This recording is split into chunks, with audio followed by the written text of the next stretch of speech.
মন্ত্রীকে সালাম দেওয়ার জন্য ঘন্টার পর ঘন্টা মধুর ক্যান্টিনে দাঁড় করে রাখা হইলো, তখন আপনার এই সিভিল সোসাইটি কোথায় ছিল? যখন ঢাকা বিশ্ববিদ্যালয়ের শিক্ষকরা এক একটা দালালের ভূমিকা অবতীর্ণ হইলো, যখন আমাকে ওই ক্যাম্পাসে ওই নেতাদেরকে সালাম দিয়ে মাথা নোয়া নোয়া চলতে হয়েছে 3 বছর, তখন আপনার এই সিভিল সোসাইটি আপনারা কোথায় ছিলেন?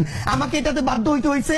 এরপরে আমার জায়গা থেকে যখন সুযোগ হয়েছে আমি মাথা উঁচু করে দাঁড়াইছি। ওই অভ্যুত্থানের সামনের সাইডে যখন 2টা ছেলে দাঁড়াইছিল, এর মধ্যে একটা ছেলে ছিল সার্জিস আলম। এই সার্জিস আলম দাঁড়াইছিল এটা রিস্ক জেনে যে হয় সে বেঁচে থাকবে, তার কোনদিন সরকারি চাকরি হবে না, এটা জেনে দাঁড়াইছিল। সে যদি ওখানে বেঁচেও থাকে, ভাই হত্যাযোগ্য করে তুলছে ঢাকা বিশ্ববিদ্যালয় শিবির ঘর ভরে ভরে জবাই কর। আপনার মুখে করছেন শিবির যখন তাকে মুক্ত করতে হয়েছে ভাই, তাকে কথা বলতে দেন। না আপনি বলতে দেন, আপনি বলতে দেন, আমাকে বলতে দিব আপনাকে। সে গুপ্ত থাকার পরেও তাকে ধরে ধরে পিটানো হয়েছে, তাকে খুন করা হয়েছে, হত্যা করা হয়েছে।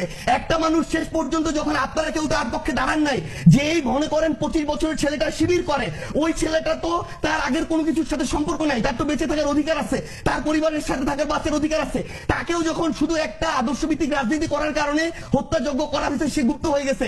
এই গুপ্ত হওয়ার কারণে আপনি যদি তাকে এখন দায় দেন, এই দায় আপনারও নিতে হবে, সে কেন গুপ্ত হইতে হইলো। আর আমার কথা যদি আমরা পুরো প্রেক্ষাপটটা না জেনে ব্যক্তিগত চিন্তা কারো উপরে চাপিয়ে দিতে পারি না।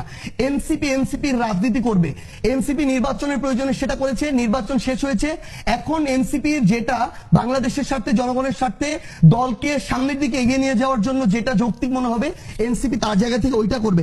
এবং আমরা শুধু এইটুকু স্পষ্ট করে বলি, আমরা এখন এটা মনে করি যে মুক্তিযুদ্ধই আমাদের ভিত্তি এবং 24 হচ্ছে আমাদের নতুন করে আমাদের একটা পুনর্জন্ম।